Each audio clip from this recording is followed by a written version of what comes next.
Haleluya. Inilah komitmen kami di hadapan-Mu ya Bapa. Kami mau cinta Yesus, karena Engkau terlebih dahulu mencintai kami ya Tuhan. Penuhi kami dengan kasih-Mu, dan tolong kami untuk menyalurkan kasih-Mu kepada sesama kami ya Tuhan. Oh, benamkan kami Tuhan, baptiskan kami di dalam kasih-Mu yang ajaib itu Tuhan, sehingga kami benar-benar penuh dengan kasih Tuhan, dan orang-orang akan menikmati kasih Tuhan melalui kehidupan kami. Tolong kami Tuhan untuk terus mengarahkan hati kami kepada Tuhan, dan tolong perbarui hati kami Tuhan, karena Engkau berkata dalam firman-Mu, Engkau memberikan hati yang baru kepada kami, hati yang mengasihi Engkau, hati yang taat kepadamu ya Tuhan. Kami menyerahkan hati kami ke dalam tangan-Mu ya Tuhan. Terus palingkan hati kami kepadamu saja, dan hanya untuk mengasihi Tuhan, bukan mengasihi dunia ini ya Tuhan. Terima kasih Tuhan, dan kami juga mau mengatakan bahwa kami mengasihi firman-Mu Tuhan. Dan itu sebabnya kami datang dalam ibadah pada hari ini untuk mendengarkan sabda firman Tuhan, karena kami sangat mengasihi firman-Mu Tuhan. Kami percaya firman-Mu adalah kudus, kami percaya firman-Mu adalah kebenaran, kami percaya firman-Mu berkuasa, kami percaya Tuhan dengan firman-Mu Engkau menciptakan segala yang ada Tuhan. Dan kami percaya dengan firman-Mu pada hari ini Engkau membangkitkan hidup kami ya Tuhan. Dan Tuhan, urapi hamba-Mu, pakai hamba-Mu untuk memberitakan firman-Mu, dan hanya firman-Mu saja Tuhan. Biarlah setiap perkataan yang keluar dari hamba-Mu ini Tuhan menjadi roh dan hidup Tuhan. Kami bukan sekedar mendengar khotbah, tapi kami menerima kehidupan Allah dalam kehidupan kami. Terima kasih Tuhan. Berkaryalah Roh Kudus di tengah-tengah kami dengan kuat kuasa di tempat yang maha tinggi. Kami siap dengar firman Tuhan. Di dalam nama Yesus kami berdoa. Dan semua kita yang siap dengar firman, sama-sama kita katakan amin. Berikan pujian sekali lagi buat Tuhan Allah kita. Haleluya, terpujilah Engkau Tuhan, Allah yang besar, Allah yang perkasa, Allah yang ajaib, Allah yang segala-galanya bagi kami. Terpujilah nama-Mu ya Tuhan. Haleluya, haleluya. Silakan duduk. Yohanes pasal 1. Yohanes pasal 1, mari kita buka Alkitab kita. Sejak hari ini sampai beberapa minggu ke depan kita akan belajar dari Yohanes pasal 1 ini, karena Yohanes pasal 1 adalah salah satu karya terbesar dari seorang manusia yang diurapi oleh Roh Kudus. Dan ini adalah pewahyuan tentang Yesus Kristus yang luar biasa di dalam Yohanes pasal 1. Karena kalau saudara baca pasal 1 dari kitab Yohanes ini, sebetulnya Yohanes ingin menyampaikan bahwa Yesus Kristus adalah Allah, bahwa Yesus Kristus adalah Tuhan. Yohanes pasal 1. Jadi sejak hari ini dan minggu-minggu berikutnya, beberapa minggu ke depan, saya akan bicara dari Yohanes pasal 1. Kita akan selidiki, mengadakan penyelidikan Alkitab dari Yohanes pasal 1, kira-kira begitu. Kalau saya mau memberi judul firman Tuhan pada hari ini, maka saya akan memberikan judul Yesus Kristus Allah yang menjadi manusia. Saya berdoa biar Roh Kudus bekerja mewahyukan Yesus Kristus kepada kita, sehingga kita semakin mengenal Yesus. Dan kita bisa berkata seperti Rasul Paulus berkata, yang ku kehendaki adalah mengenal Dia dan kuasa kebangkitannya dan persekutuan dalam penderitaannya. Amin. Yohanes pasal 1, semua sudah di situ? Oke, baca mulai ayat 1 sampai ayat yang kelima, lalu kita melompat di ayat yang ke-14. Ayat 1 sampai 5, mulai. Pada mulanya adalah firman. Firman itu bersama-sama dengan Allah, dan firman itu adalah Allah. Ia pada mulanya bersama-sama dengan Allah. Segala sesuatu dijadikan oleh Dia, dan tanpa Dia tidak ada suatu pun yang telah jadi dari segala yang telah dijadikan. Dalam Dia ada hidup, dan hidup itu adalah terang manusia. Terang itu bercahaya di dalam kegelapan, dan kegelapan itu tidak menguasainya. Ayat 14, firman itu telah menjadi manusia dan diam di antara kita, dan kita telah melihat kemuliaannya, yaitu kemuliaan yang diberikan kepadanya sebagai anak tunggal Bapa, penuh kasih karunia dan kebenaran. Haleluya. Seperti tadi saya katakan, Yohanes pasal 1 sebetulnya Yohanes mau bicara tentang keilahian Kristus, tentang ketuhanan Kristus. Yohanes mau membuktikan kepada jemaat, kepada penerima surat atau penerima kitab itu, yang membaca kitab itu, bahwa Yesus Kristus adalah firman yang telah menjadi manusia. Yohanes ingin membuktikan bahwa Yesus adalah Allah dan dia juga adalah manusia. Dia adalah Allah yang menjadi manusia. Yesus adalah 100% Allah dan 100% manusia. Nah, pada waktu itu ada satu kelompok yang mempercayai bahwa Yesus itu memang 100% manusia dan Yesus itu juga 100% Allah. Tetapi konsepnya adalah pada mulanya Yesus itu manusia. Hanya Yesus menjalani kehidupannya dengan sangat baik, begitu baik, dan pada akhirnya dia naik tingkat menjadi Allah. Begitu saudara-saudara. Jadi pada mulanya Yesus itu manusia, lalu karena dia hidup begitu baik, melampaui semua manusia, maka dia naik tingkat menjadi Allah. Jadi mereka percaya Yesus memang 100% manusia, tapi juga 100% Allah, tapi dengan konsep yang seperti ini. Nah, ini bukan konsep kekristenan. Ini bukan konsep kekristenan. Konsep kekristenan adalah malah terbalik. Yesus itu pada mulanya bukan manusia. Justru Yesus itu pada mulanya adalah Allah. Lalu Allah itu menjelma menjadi manusia. Jadi bukannya bukannya upgrade, malah downgrade ini sebetulnya saudara.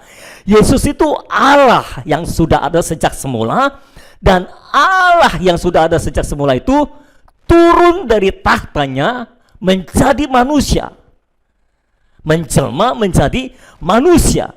Dan itulah yang membuat kita percaya bahwa Yesus itu 100% Allah dan 100% manusia. Begitu saudara-saudara. Nah, ayat 1 sampai ayat 5 Yohanes mau membuktikan bahwa Yesus itu Allah. Pada ayat 1 dia berkata, pada mulanya adalah firman. Jadi dia mau berkata, Yesus adalah firman itu. Yesus adalah firman tersebut. Firman yang mana? Ini adalah firman, sebetulnya dia mengacu pada Kejadian pasal 1 ayat 1. Karena Kejadian pasal 1 ayat 1 berkata, pada mulanya adalah Allah. Loh, Kejadian 1 ayat 1. Itu kan Yohanes 1 ayat 1 tadi, pada mulanya adalah firman. Kejadian 1 ayat 1, pada mulanya adalah Allah. Suruh tahu itu? Pernah baca itu? Pada mulanya adalah Allah. Betul? Kalau saudara baca Kejadian pasal 1, ayat 1, ayat 2, ayat 3, komposisinya seperti ini. Pada mulanya adalah Allah. Lalu ayat 2, roh Allah melayang-layang di atas permukaan air. Roh Allah. Lalu ayat 3, berfirmanlah Allah. Firman Allah.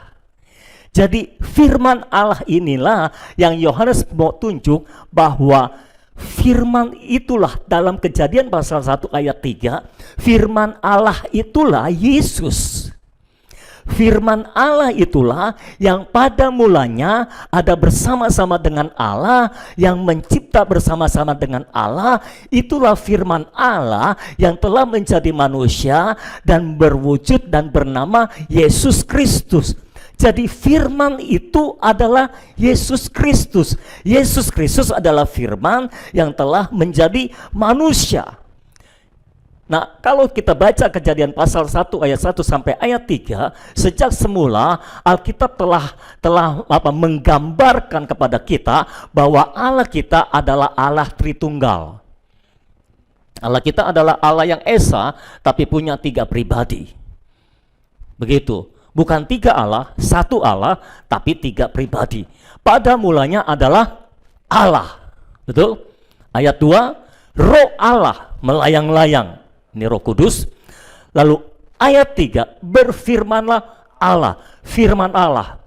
Allah, roh Allah, firman Allah. Semua katakan Allah, roh Allah, Firman Allah. Sekali lagi. Oke. Nah, Allah, Roh Allah, firman Allah adalah Bapa, Roh Kudus, Anak. Allah Bapa, Allah Roh, Allah Anak. Sama-sama Allah Bapa, Allah Roh, Allah Anak. Ya. Ini adalah Tritunggal. Nah, dalam Yohanes pasal 1 ayat 1, Yohanes mau membuktikan bahwa yang disebut dalam Kejadian pasal 1 ayat 1 sampai ayat 3 tentang Allah, firman di situ adalah Yesus itu sendiri. Firman yang telah menjadi manusia. Jadi firman yang sudah ada sejak semula itu adalah Yesus. Itu adalah Yesus. Ini adalah apologet dari Yohanes atau penjabaran iman dari Yohanes bahwa Yesus itu adalah Allah, begitu saudara-saudara.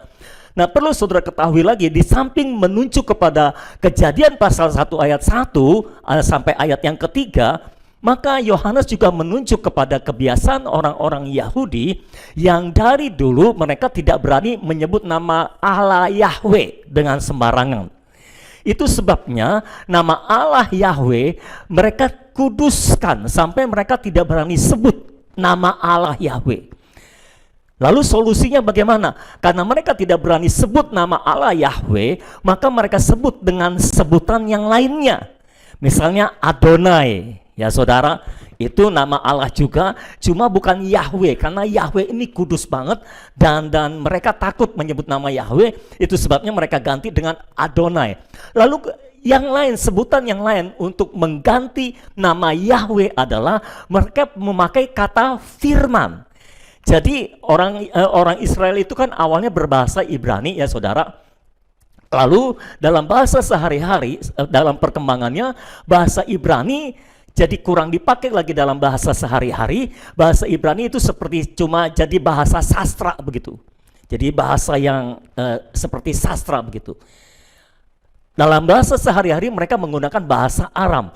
Jadi Alkitab bahasa Ibrani dalam Perjanjian Lama ada yang diterjemahkan dalam bahasa Aram. Lalu dalam bahasa Aram mereka mengganti nama Yahweh dengan Memra, dan itu adalah firman. Jadi orang Yahudi sejak dahulu sudah memanggil nama Yahweh, salah satunya penggantinya adalah Memra, yaitu firman dalam bahasa Aram. Nah, Yohanes juga menunjuk kepada hal itu. Yang engkau panggil nama Yahweh, yang engkau ganti dengan Memra itu, yang engkau ganti dengan firman itu, itulah Yesus. Itu yang Yohanes mau tunjukkan kepada orang-orang Yahudi. Firman yang engkau panggil untuk menggantikan nama Yahweh, itulah Yesus yang sekarang menjadi manusia. Jadi kesimpulannya adalah Yesus inkarnasinya menjadi manusia memang baru sekarang, tapi sebetulnya dia sudah ada sejak semula. Sejak langit dan bumi diciptakan, bahkan sebelum semuanya ada, dia sudah ada. Yesus itu Allah, Yesus itu firman Allah, Yesus itu yang disebut firman, yang dipanggil firman, dan dia memang baru berinkarnasi sekarang. Tapi sebetulnya Yesus itu secara pribadi sudah ada sejak dulu kala, sejak semula, sebelum semuanya ada, Yesus sudah ada. Yesus sudah ada pada mulanya. Makanya Yohanes berkata pada mulanya adalah firman. Firman itu ada sejak pada mulanya, sejak semula. Dan firman itu telah menjadi daging, telah menjadi manusia yang bernama Yesus Kristus. Jadi Yesus adalah Allah yang kekal, Allah yang sudah ada sejak pada mulanya, sejak semula. Yesus Kristus adalah yang awal dan yang akhir dan yang hidup. Amin, saudara-saudara. Yohanes ingin membuktikan bahwa Yesus adalah Allah yang berinkarnasi menjadi manusia, dan dia sudah ada sejak pada mulanya, sejak semula. Lalu dia adalah firman yang ada sejak semula. Lalu yang kedua, dia adalah firman yang selalu bersama-sama dengan Allah. Pada mulanya adalah firman. Firman itu bersama-sama dengan Allah. Yohanes ingin membuktikan kepada para pembaca bahwa Yesus itu, yaitu firman itu, sejak pada mulanya itu dia selalu bersama-sama dengan Allah. Dia adalah firman yang menyatu dengan Allah, tidak terpisahkan dengan Allah Bapa. Dia bersama-sama dengan Allah. Makanya Yesus selalu berkata kepada murid-muridnya, Bapa dan aku adalah satu. Kalau engkau melihat aku, engkau melihat Bapa. Karena aku sudah ada sejak semula dan aku selalu bersama-sama dengan Allah. Aku terikat atau menyatu dengan Allah dan aku tidak terpisahkan dengan Allah Bapa. Sejak pada mulanya aku tidak terpisahkan dengan Allah Bapa. Aku bersama-sama dengan Allah. Jadi firman yang bersama-sama dengan Allah sejak pada mulanya, itulah Yesus. Itulah Yesus, firman yang bersama-sama dengan Allah. Yohanes juga ingin menggambarkan bahwa Yesus tidak pernah berpisah dengan Bapa. Yesus selalu bersama-sama dengan Bapa. Satu-satunya saat Yesus berpisah dengan Bapa adalah saat dia harus menanggung dosa seisi dunia di atas kayu salib. Allah terpaksa harus berpisah dari Yesus. Allah terpaksa harus meninggalkan Yesus di kayu salib karena Allah tidak bisa memandang dosa. Dan ketika Yesus harus menanggung dosa seisi dunia di atas kayu salib, Allah meninggalkan dia dan tidak bisa bersatu dengan dosa. Itu sebabnya Yesus berteriak, Eloi, Eloi, lama sabachthani. Allahku, Allahku, mengapa engkau meninggalkan aku? Mengapa Yesus berteriak? Kalau saudara perhatikan, sepanjang penyiksaan Yesus dari sejak dia diadili sampai dia mati di kayu salib, Yesus tidak pernah berteriak. Dia tidak berteriak pada waktu dia ditangkap di Taman Getsemani, betul? Dia nggak berteriak waktu dia dicambuk 39 kali, betul? Dia nggak berteriak waktu dia diadili oleh Pontius Pilatus, betul? Dia nggak berteriak waktu dia dihina, dicaci, dimaki oleh prajurit Roma. Dia nggak berteriak ketika dia dikasih anggur asam. Dia nggak berteriak ketika dia dipakaikan mahkota duri. Dia nggak berteriak ketika dia harus pikul salib. Dia nggak berteriak pada waktu dia dipaku di kayu salib. Tapi saat Allah meninggalkan dia, dia berteriak, Allahku, Allahku, mengapa engkau meninggalkan aku? Mengapa Yesus berteriak? Karena bagi Yesus, keterpisahan dari Allah adalah sesuatu yang paling mengerikan dalam hidupnya. Keterpisahan dari Allah adalah kematian yang paling mengerikan.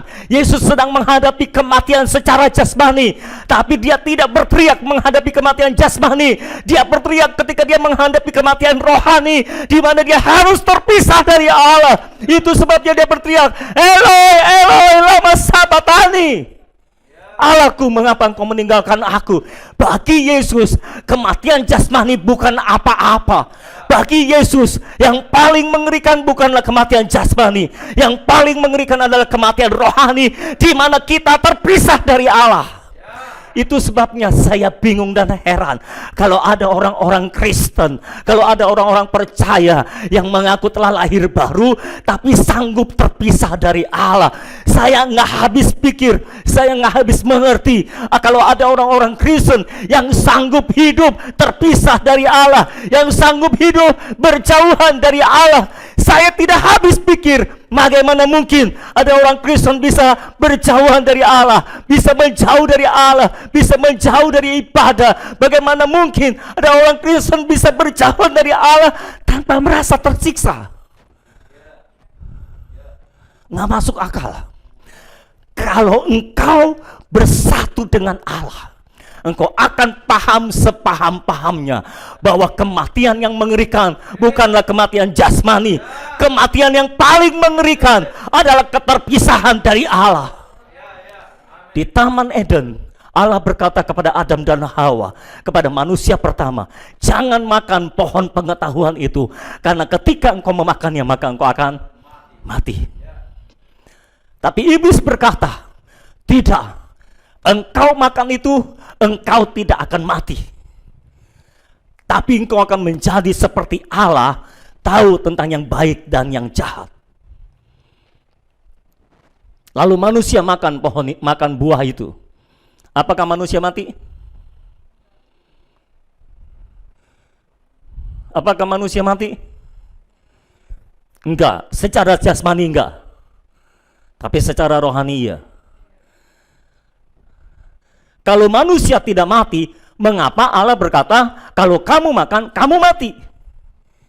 Iblis berkata, kalau kamu makan, kamu tidak mati. Jadi yang benar yang mana? Allah atau iblis? Lalu manusia melihat, loh ini manusia makan tapi tidak mati. Berarti yang benar iblis dong. Tidak. Selalu Allah yang benar. Iblis mana pernah yang bisa benar? Yang namanya iblis nggak bisa benar. Allah yang benar. Karena yang Allah maksudkan bukanlah mati secara jasmani, tapi mati secara rohani. Ketika engkau makan, engkau mati. Artinya apa? Ketika engkau makan, engkau terpisah dari aku. Ketika engkau makan, engkau terpisah dari Allah. Itulah kematian yang paling mengerikan. Dan bagi Tuhan, itulah kematian. Bagi Tuhan, kematian bukanlah kematian kalau secara jasmani, tapi kematian adalah kematian kalau terpisah dari Allah. Makanya Yesus datang ke dunia, dia buktikan kematian jasmani bukanlah apa-apa. That's nothing. Dia mati secara manusia, tapi pada hari yang ketiga dia buktikan dia kalahkan kematian. Dia kalahkan maut. Kematian jasmani bukanlah apa-apa. Kematian jasmani sudah dikalahkan oleh Yesus. Kalau engkau mati cuma secara jasmani, itu bukan apa-apa. Pertanyaan terbesarnya adalah, setelah engkau mati lalu apa? Kematian jasmani bukanlah akhir dari segala-galanya. Itu baru permulaan dari kekekalan. Pertanyaannya adalah, setelah engkau mati lalu apa? Itu yang paling mengerikan. Selama engkau di dunia, engkau cuma mati secara jasmani. Tapi kalau engkau mati secara rohani, engkau terpisah dari Allah, engkau tidak tertolong. Kalau engkau cuma mati secara jasmani, tapi engkau tidak terpisah dari Allah, engkau menyatu dengan Allah, mati jasmani bukanlah apa-apa. That's nothing. Itu bukan apa-apa.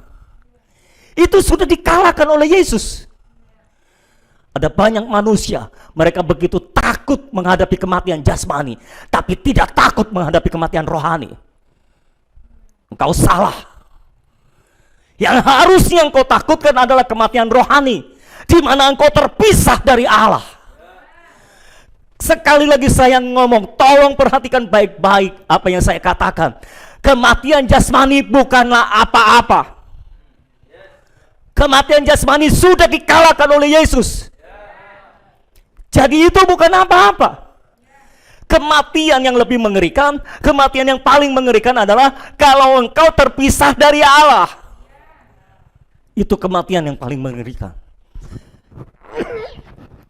Jadi tolong dengarkan semua orang yang mendengarkan saya pada hari ini.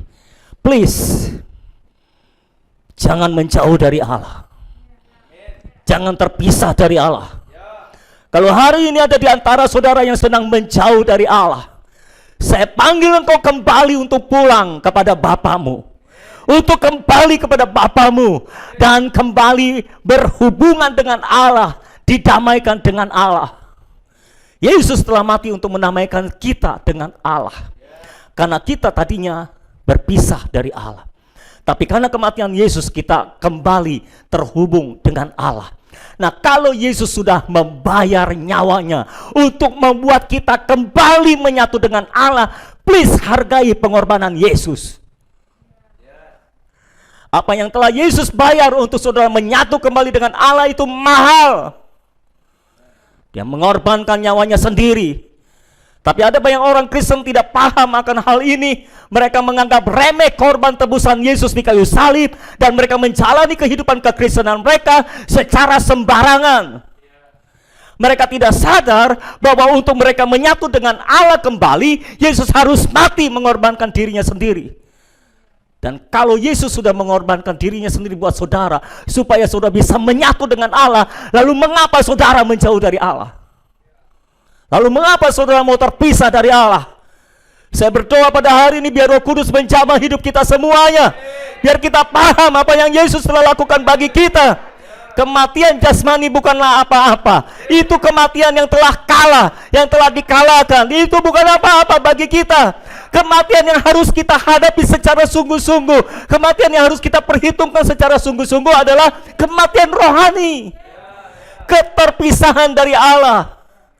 Dengarkan baik-baik semua saudara yang sedang mendengarkan saya pada hari ini. Jangan pernah terpisah dari Allah. Jangan mau lagi dipisahkan oleh Allah, apapun alasannya. Dan jangan mau dipisahkan dari Allah hanya gara-gara pandemi. Pandemi bukan apa-apa. Sakit penyakit bukan apa-apa. Kematian jasmani bukan apa-apa. Itu semua sudah dikalahkan oleh Yesus Kristus. Tapi kalau engkau mati tanpa Allah, itu masalah besar bagimu. Kalau hari ini engkau mati tanpa Allah, itu masalah besar bagimu. Jadi pastikan engkau ada bersama dengan Allah, engkau menyatu dengan Allah, dan tidak pernah terpisah dari Allah. Amin, saudara-saudara. Makanya Yesus teriak di kayu salib.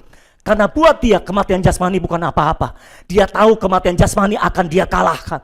Dan kita semua juga tahu kematian jasmani sudah dikalahkan oleh Yesus. Dan kita semua tahu kita akan dibangkitkan sama seperti Kristus dibangkitkan dari antara orang mati. Dan kita akan memakai tubuh kemuliaan seperti tubuh kemuliaan Yesus ketika dia bangkit. Jadi jangan takut terhadap kematian jasmani. Itu bukan apa-apa. Yang harus engkau takutkan adalah kalau engkau mati secara rohani, engkau hidup tanpa Allah, dan engkau mati tanpa Allah. Itu yang harus engkau takutkan. Jangan mau hidup tanpa Allah.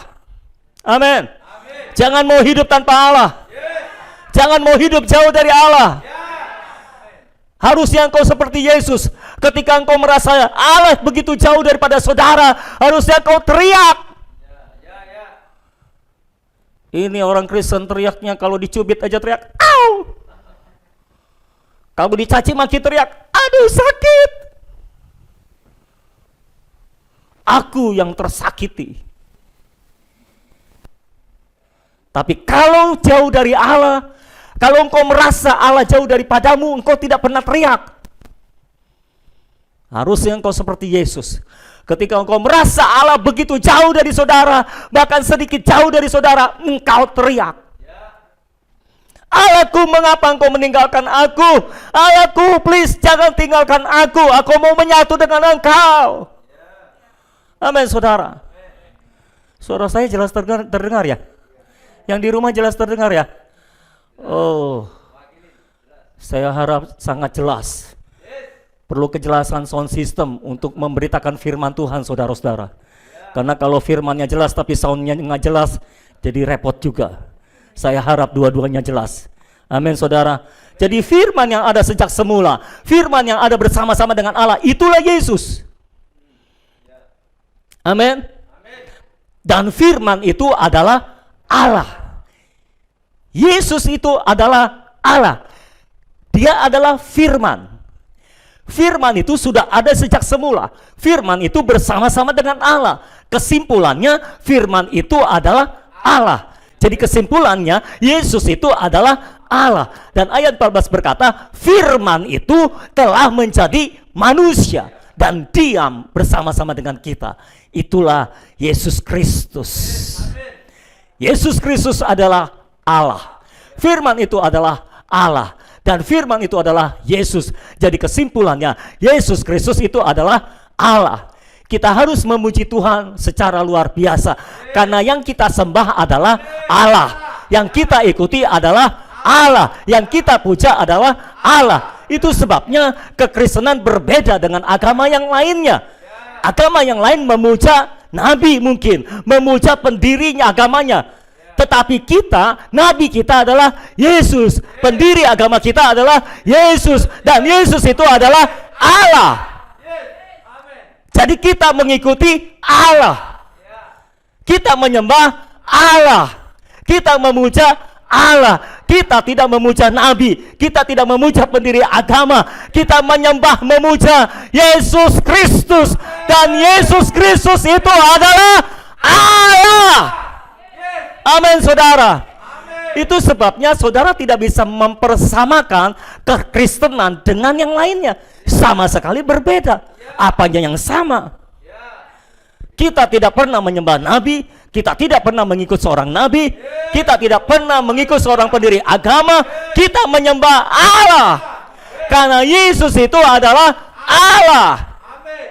Amin, saudara. Saya harap saudara paham apa yang saya sampaikan. Jadi Yohanes membuktikan Yesus itu adalah firman, dan firman itu adalah Allah. Berarti Yesus itu adalah Allah. Yesus adalah Allah, dia 100% Allah. Yesus adalah manusia, dia 100% manusia. Dia Allah yang menjadi manusia, bukan manusia yang baik lalu naik tingkat jadi Allah. Nggak ada manusia yang cukup baik untuk naik tingkat jadi Allah. Sebaik-baiknya manusia, bobrok juga.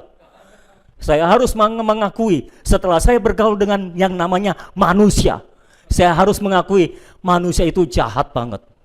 Manusia itu egois banget. Nggak ada yang namanya manusia itu suka balas budi. Enggak. Bohong.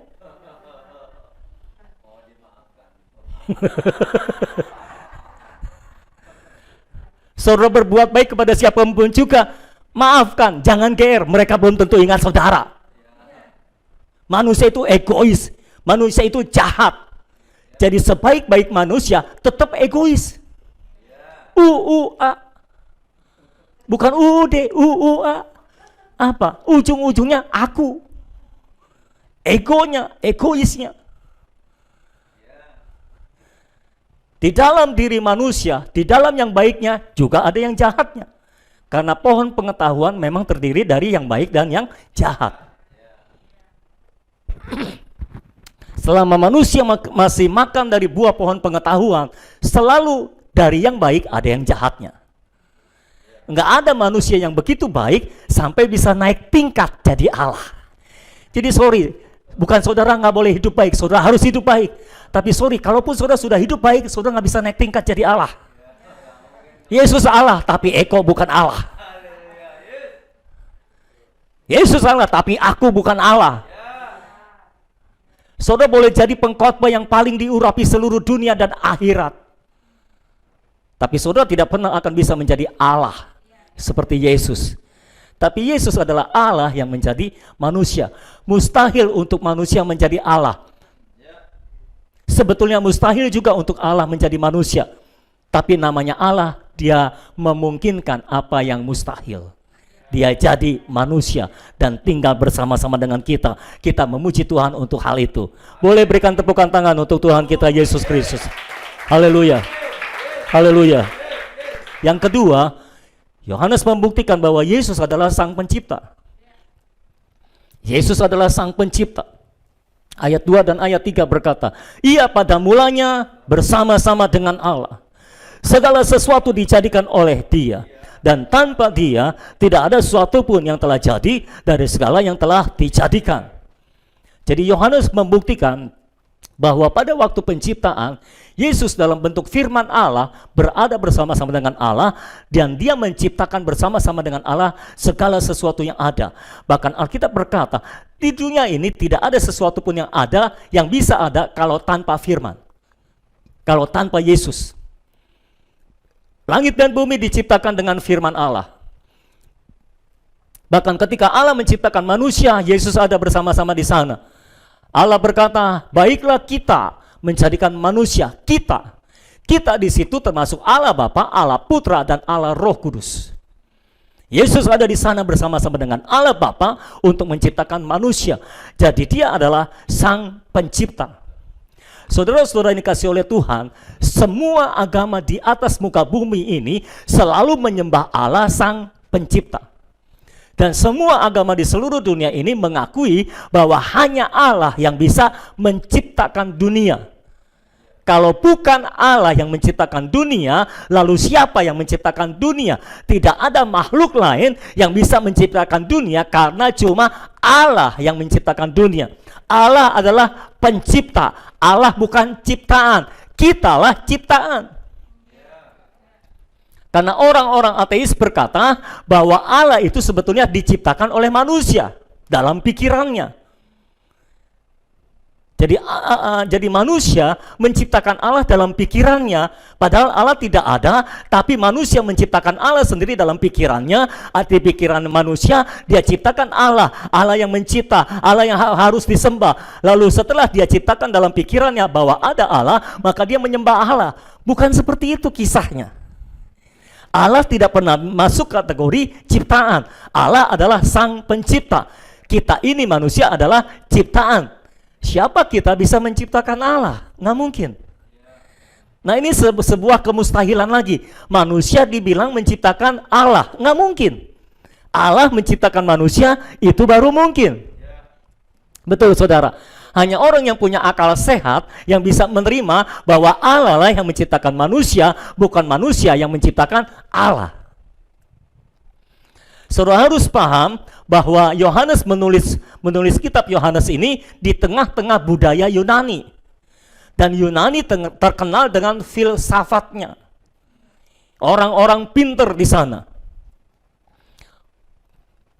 Jadi makanya Yohanes juga menulisnya dalam bahasa Yunani. Jadi ada unsur budaya Yunani yang harus dihadapi oleh Yohanes. Dan Yohanes membuktikan Allah pencipta yang selama ini engkau sembah, itulah Yesus sebetulnya. Ketika Paulus memasuki kota Athena, Yunani. Ketika Paulus memasuki kota Athena, di situ ada sebuah tulisan di atas sesembahan. Sesembahannya ditujukan kepada Allah yang tidak dikenal. Jadi, to Allah yang tidak dikenal. Kalau menurut Yesus, kami menyembah Allah yang kami kenal. Engkau menyembah Allah yang tidak engkau kenal. Bagaimana mungkin kita bisa menyembah yang tidak kita kenal? Seharusnya kita menyembah Allah yang kita kenal. Paulus memasuki kota Athena dan mendapati sebuah tulisan kepada Allah yang tidak dikenal. Saya harap tidak ada di sini orang Kristen yang berdoa, "Oh Bapa yang tidak aku kenal." Saudara berdoa kepada Bapa di sorga yang tidak aku kenal. Lalu saudara menulis surat kepada Tuhan yang tidak aku kenal. Saya harap saudara tidak jadi orang Kristen yang tidak mengenal Allah. Kita tahu kita harus bertumbuh dalam pengenalan akan Allah, tapi minimal kita tahu, kita kenal bahwa Dia adalah Allah. Amin, saudara. Nah, Yohanes mau membuktikan bahwa pencipta yang tidak dikenal itu adalah Yesus. Makanya ketika Paulus bicara kepada orang-orang Athena, kepada orang-orang Yunani yang otaknya pinter-pinter itu, nggak tahu makan apa, pokoknya filsafatnya jago, pinter-pinter. Tapi Paulus tidak takut menghadapi orang pinter. Dia tidak takut beradu argumentasi dengan orang-orang pinter untuk memberitakan Injil.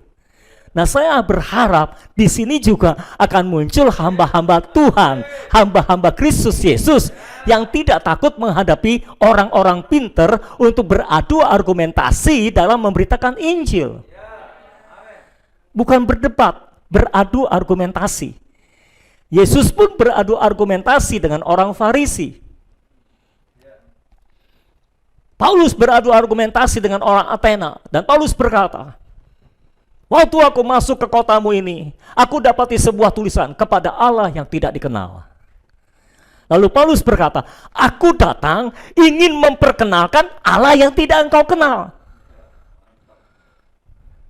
Allah yang tidak engkau kenal itu, Allah yang kau percaya sebagai pencipta itu, Allah yang kau puja, Allah yang kau sembah, yang kau berikan sesembahan kepadanya itu, Allah yang tidak engkau kenal itu, itulah Yesus. Yesus adalah sang pencipta itu. dari satu manusia. Kisah Rasul 17, saya sedang bicara tentang Kisah Rasul 17. Semua paham? Semua ada Alkitab kan?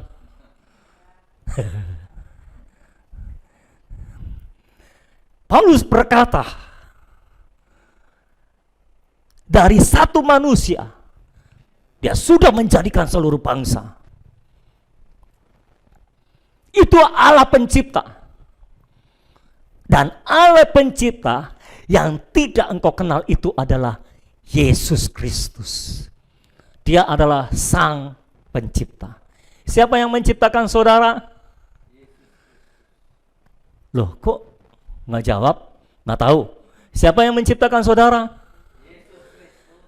Oke. Siapa yang menciptakan hidungmu? Jangan komplain. Pak, hidung saya kok kayak gini Pak, masa diciptakan oleh Allah? Iya, itu yang terindah bagimu. Kalau hidungmu nemplok di hidung di wajah orang lain belum tentu cocok. Tapi karena nemploknya di wajahmu jadi cocok. Kalau hidung saya ditemplokin di wajahnya Pak Lukas belum tentu cocok. Tapi hidung saya harus nempel di wajah saya, baru pas. Hidung saya nempel di wajah saudara enggak pas. Jelas? Tangan saya nempel di tubuh saudara enggak pas. Kita ini ciptaan Allah. Kita ini ciptaan dan Allah adalah pencipta kita. Dan siapakah pencipta itu? Itu adalah Yesus Kristus. Sudah paham apa yang saya sampaikan? Oke, yang ketiga, Yesus adalah hayat Allah dan terang manusia.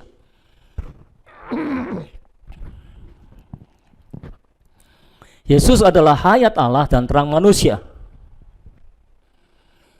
Yesus adalah hayat Allah dan terang manusia atau terang dunia. Ayat 4 dan ayat 5 dari Yohanes pasal 1. Dalam Dia ada hidup, dan hidup itu adalah terang manusia. Terang itu bercahaya di dalam kegelapan, dan kegelapan itu tidak menguasainya. Dalam Dia ada hidup. Nah, saya lebih suka memakai kata hayat, istilah hayat, karena saya merasa ini lebih tepat pengertiannya. Apa itu hayat? Hayat sebetulnya inti kehidupan. Kalau hidup dan kehidupan itu sesuatu yang sepertinya di luar, tapi hayat itu adalah yang di dalam, intinya, inti kehidupannya. Masing-masing makhluk hidup punya hayat, itulah yang membuat dia hidup. Dan masing-masing makhluk hidup, masing-masing punya hayat yang berbeda. Hayat yang berbeda akan punya hukum yang berbeda, ciri yang berbeda. Contoh, kucing punya hayat kucing, makanya dia mengeong. Dia tidak menggonggong. Tapi anjing menggonggong karena dia punya hayat anjing. Nah, saya kan kalau pakai istilah hidup kurang pas jadinya. Kucing punya hidup kucing. Nah, kurang enak, kurang pas pengertiannya. Paham ya saudara? Tapi kalau saya berkata kucing punya hayat kucing, makanya dia mengeong. Bisa tangkap? Lebih pas enggak? Sebetulnya artinya sama hidup, cuma hayat ini seperti inti kehidupannya gitu. Hidup dan kehidupan itu sesuatu yang di luar, tapi inti kehidupannya disebut hayat. Dulu waktu kita masih kecil, ya orang-orang jadul lah, ada mata pelajaran namanya ilmu hayat. Siapa yang mengalami itu? Ilmu hayat. Ada yang tahu? Saya lebih jadul dari saudara semua ya? Ya, sekarang biologi. Ilmu yang mempelajari tentang kehidupan, namanya ilmu hayat. Jadi bahasa Indonesia terjemahan lama sebetulnya hayat. Dalam Alkitab terjemahan lama, pohon kehidupan itu kan terjemahan baru. Terjemahan lamanya pohon al-hayat atau pohon hayat. Makanya dulu kita nyanyi lagu Malam Kudus, sunyi senyap, dan terakhirnya Yesus pohon hayat, Yesus pohon hayat. Saudara nggak tahu pasti. Nggak ada yang tahu pohon hayat. Saudara tahunya pohon kehidupan. Tapi kalau saudara baca dalam terjemahan lama, itu diterjemahkan dengan istilah pohon al-hayat.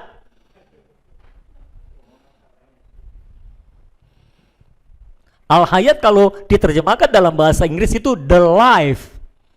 Al itu the. Alkitab, the book. Al-hayat, the life.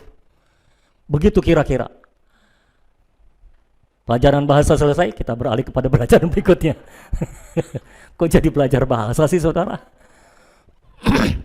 Jadi saya lebih suka memakai kata hayat di sini.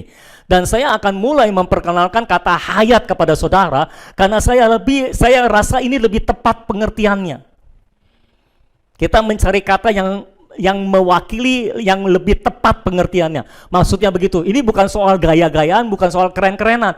Udahlah supaya lebih gampang pakai hidup aja. Tapi permasalahannya kalau saya bilang kucing punya hidup kucing, ya saudara bingung. Tapi kalau saya bilang kucing punya hayat kucing, makanya dia mengeong, gitu kan. Saya bilang ikan bisa hidup di air karena dia punya hayat ikan. Kita nggak bisa hidup di air karena kita nggak punya hayat ikan. Hayat kita hayat manusia, beda dengan hayat ikan. Ikan nggak bisa terbang karena dia tidak punya hayat burung. Yang bisa terbang itu burung karena dia punya hayat burung. Jadi masing-masing ciptaan, masing-masing makhluk hidup punya hayatnya sendiri, dengan cirinya tersendiri, dengan hukumnya sendiri. Kayak gitu, sudah paham? Kita manusia juga punya hayat manusia dengan ciri sendiri, dengan hukum sendiri. Makanya kita nggak bisa terbang seperti burung. Kalau saudara mau terbang, naik pesawat. Mau nggak mau. Tapi kita nggak bisa terbang sendiri.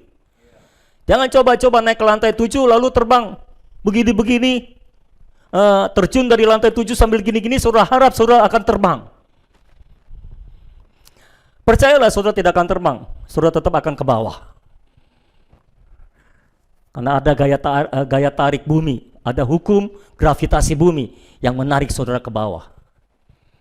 Dan tahukah saudara, saya bisa berdiri karena saya punya hayat. Kalau saya mati, saya terkena hukum gravitasi bumi, tubuh saya nggak bisa berdiri. Blek. Ini saya melawan gravitasi bumi. Saya nggak jatuh. Karena saya punya hayat manusia. Paham ya saudara? Kalau saya mati, saya nggak bisa melawan gravitasi bumi. Tapi kemampuan saya untuk melawan gravitasi bumi cuma sebatas ini. Sebatas bisa berdiri, nggak bisa terbang. Tapi burung diberikan hayat yang berbeda dengan saya. Burung bisa terbang, dia melawan gravitasi bumi. Karena dia punya hayat yang berbeda dengan kita. Paham saudara? Nah, ketika Yohanes berkata, dalam dia ada hidup. Ini adalah hayat. Dan hayat itu adalah terang manusia. Ada 3 kata Yunani yang biasanya diterjemahkan dengan hidup di bahasa Indonesia. Yang pertama adalah kata bios. Bios ini bicara tentang kehidupan tubuh. Kehidupan tubuh kita. Yang di luar, yang kelihatan. Lalu kata yang kedua adalah suke. Suke bukan suwe. Suke ini bicara tentang kehidupan jiwa. Lalu ada istilah Yunani yang ketiga yang bicara tentang kehidupan juga, yaitu zoe. Zoe adalah kehidupan Allah. Nah, belum muncul itu 3 kata Yunaninya, saya sudah sebut. Nah itu. Zoe adalah kehidupan Allah.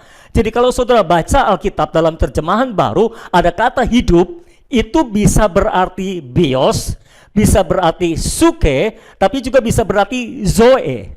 Dalam Yohanes pasal 1 ayat yang ke berapa tadi? Keempat, dalam dia ada hidup, ini adalah pakai istilah zoe.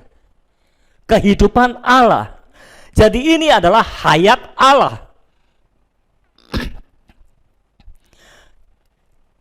Jadi ketika Alkitab berkata dalam dia ada hidup, maksudnya adalah dalam firman atau dalam Yesus ada hayat Allah. Itu adalah hayat Allah, zoe. Jadi Yesus bukan sekadar firman, Yesus juga adalah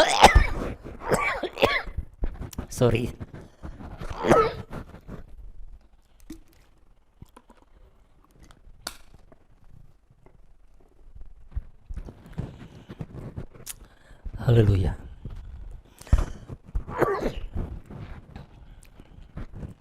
Sorry, tenang aja, itu bukan batuk yang berisi virus. Saya cuma kurang tidur aja. Zoe adalah kehidupan Allah. Nah, saudara-saudara, Yesus adalah hayat Allah. Dan sebetulnya dia sudah menampakkan diri sejak semula di Taman Eden. Di Taman Eden ada 2 pohon di tengah taman. Yang pertama pohon hayat. Betul. Yang kedua pohon pengetahuan. Nah, pohon hayat ini sebetulnya menggambarkan Yesus Kristus. Karena dia adalah hayat Allah. Pohon hayat adalah hayat Allah, menggambarkan hayat Allah, dan itu adalah manifestasi dari Yesus Kristus sebetulnya. Makanya Allah melarang manusia untuk makan pohon pengetahuan dengan tujuan supaya manusia memilih pohon kehidupan untuk dimakan. Kalau manusia makan pohon kehidupan, maka dia makan hayatnya Allah. Sehingga hayatnya Allah masuk ke dalam dirinya menjadi hayatnya manusia. Maksudnya begitu, saudara-saudara. Makanya di dalam Yohanes dia mengacu kepada Kejadian juga sebetulnya, pasal yang ketiga tentang pohon hayat. Dia bilang dalam dia ada hidup. Jadi sebetulnya hidup itu adalah Yesus. Pohon hayat itu adalah Yesus. Itu adalah hayat Allah. Yesus adalah hayat Allah. Makanya sebetulnya apa yang terjadi di Taman Eden terjadi sekarang juga. Yesus sebagai pohon hayat, dan kita bisa memilih apakah kita mau makan pohon hayat ini atau makan pohon pengetahuan. Ketika kita menerima Yesus Kristus sebagai Tuhan dan Juru Selamat kita, kita sedang memakan pohon hayat dalam hidup kita.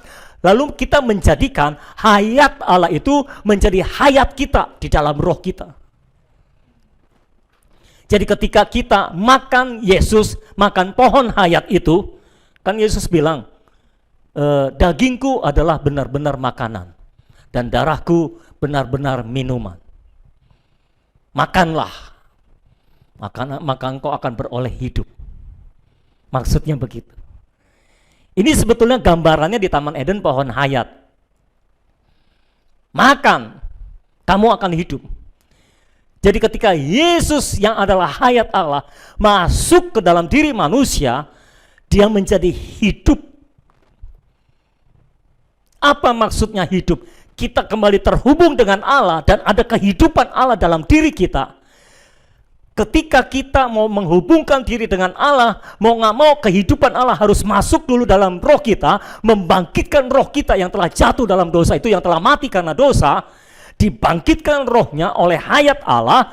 Lalu ketika rohnya sudah dibangkitkan, maka roh kembali bisa berkoneksi dengan Allah yang adalah roh. Sudah paham apa yang saya sampaikan? Kalau belum paham, udah aminkan dulu aja, nanti dengar ulang khotbahnya.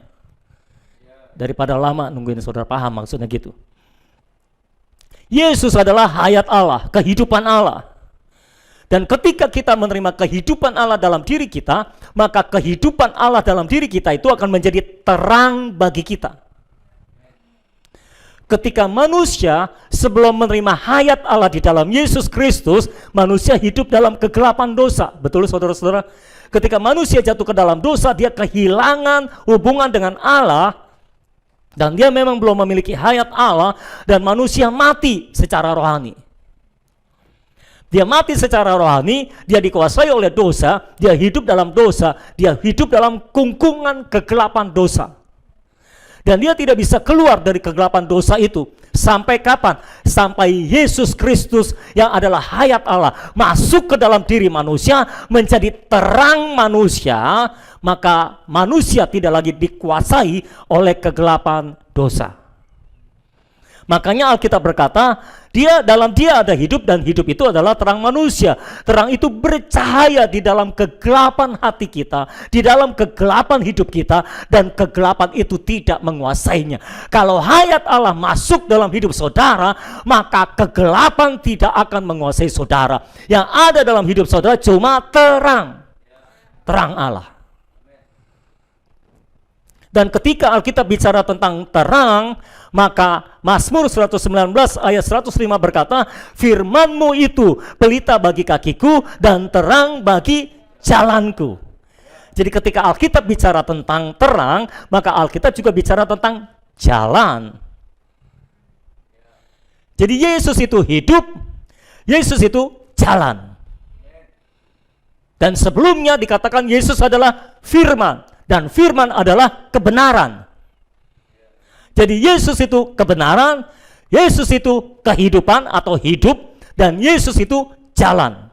Makanya dalam Yohanes pasal 14 ayat yang ke-6 dia berkata, akulah jalan dan kebenaran dan hidup. Tidak ada seorang pun yang datang kepada Bapa kalau tidak melalui aku. Kenapa Yesus bisa berkata seperti itu? Karena dia memang sang kebenaran itu.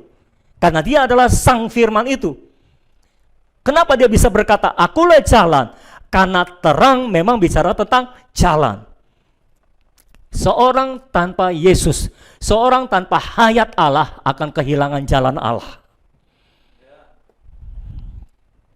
Saya nggak peduli berapa banyak saudara berdoa. Kalau saudara tidak memiliki hayat Allah, kalau saudara tidak hidup di dalam hayat Allah tersebut, saudara kehilangan jalan Allah. Mungkin jalan yang kau jalani, engkau anggap sebagai jalan Allah, tetapi sebetulnya bukan. Kau harus hidup dalam hayat Allah, bergantung kepada hayat Allah, baru engkau menemukan terang, baru engkau menemukan jalan, dan engkau tidak akan dikuasai lagi oleh kegelapan. Semua manusia yang hidup berdasarkan hayat Allah, yang di dalam batinnya itu, yang di dalam roh Kristus itu, roh Kristus yang ada di dalam kita itu adalah hayat Allah. Dan kalau kita hidup berdasarkan roh Kristus yang ada di dalam kita itu, berdasarkan roh kita yang sudah diisi oleh roh Kristus itu, maka kita akan menemukan jalan, kita akan menemukan terang, maka hidup kita tidak akan pernah menjadi gelap lagi, tapi terang. Kita menemukan jalan, kita menemukan terang. Paham saudara? Makanya orang yang hidup berdasarkan roh Kristus, berdasarkan roh yang sudah diisi oleh roh Kristus, mereka akan selalu menemukan jalan kepada Bapa. Mereka tidak akan kehilangan Bapa. Mereka akan terus terhubung dengan Bapa karena mereka menemukan jalan kepada Bapa. Mereka menemukan kebenaran itu. Mereka menemukan kehidupan itu karena Yesus adalah jalan dan kebenaran dan hidup. Saya berdoa hari ini saudara berjumpa dengan Yesus, sang kebenaran, sang jalan dan sang hidup itu, sang firman itu. Amin. Mari kita bangkit bersama-sama. Haleluya. Haleluya. Mari kita berdoa sama-sama. Haleluya. Koralamaya shanta ralamaya shanta. Yuk semua berdoa, semua doa. Haleluya. Gunakan rohmu untuk berdoa. Haleluya. Ayo berhubungan dengan Yesus yang ada dalam rohmu. Pakai mulutmu untuk berkata-kata dengan Yesus yang sudah ada dalam rohmu. Dia adalah firman itu, dia adalah Allah itu, dia adalah kehidupan itu, dia adalah jalan itu, dia adalah terang itu. Berdoa kepadanya. Haleluya. Shandarala pakaya shantakara maya seka urala mama ya shandarala mama ya shanta ora mama ya shike mama ya shanta. Oh Yesus, nyatakan dirimu kepada hidup kami. Yesus, tolong kami untuk semakin mengenal Engkau. Yesus, kami puja Engkau, kami tinggikan Engkau. Ya, haleluya. Shandarala mama ya shanta karala mama ya shanta karala mama ya shanta karala mama ya shanta karala mama ya shanta.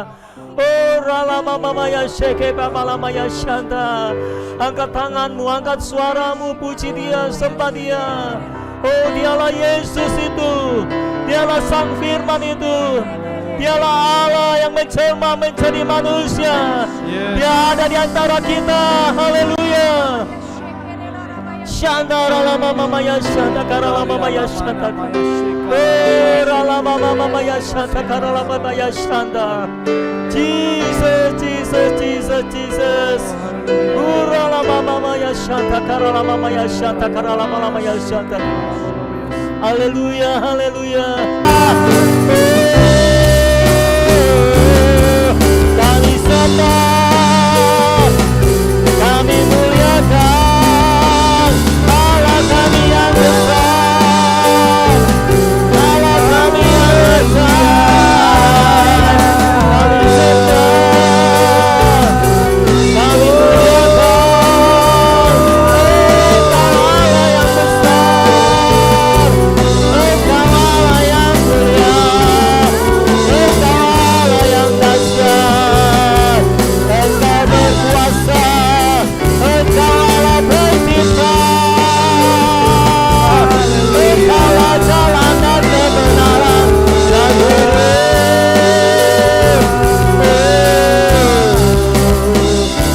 Kami sembah, kami sembah, haleluya. Kami sembah, haleluya. Kami muliakan Tuhan yang berkuasa, kami agungkan Engkau. Kami sembah, kami memuja Yesus, kami agungkan Yesus, kami agungkan Engkau, kami meninggikan nama-Mu. Haleluya.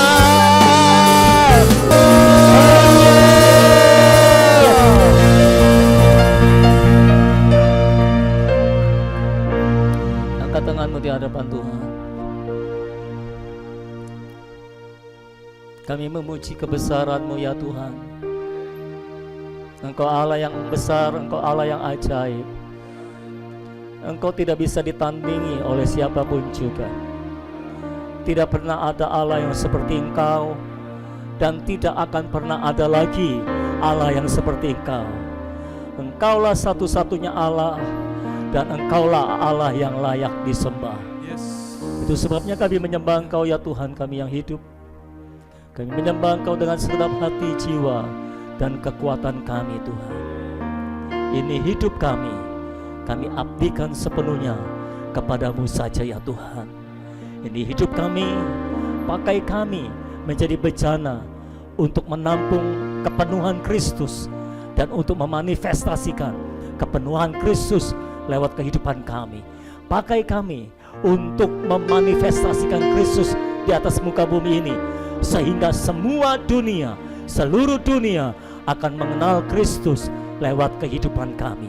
Kami serahkan hidup kami dalam tangan-Mu, dan kami berdoa biar semua firman yang telah disampaikan pada hari ini termeterai dalam hati kami, dan sejak hari ini dan seterusnya kami akan menjadi semakin mengenal Yesus Kristus, Allah yang ajaib, Tuhan yang hidup, Tuhan yang berkuasa, Tuhan yang menciptakan segala sesuatu dari yang tidak ada menjadi ada.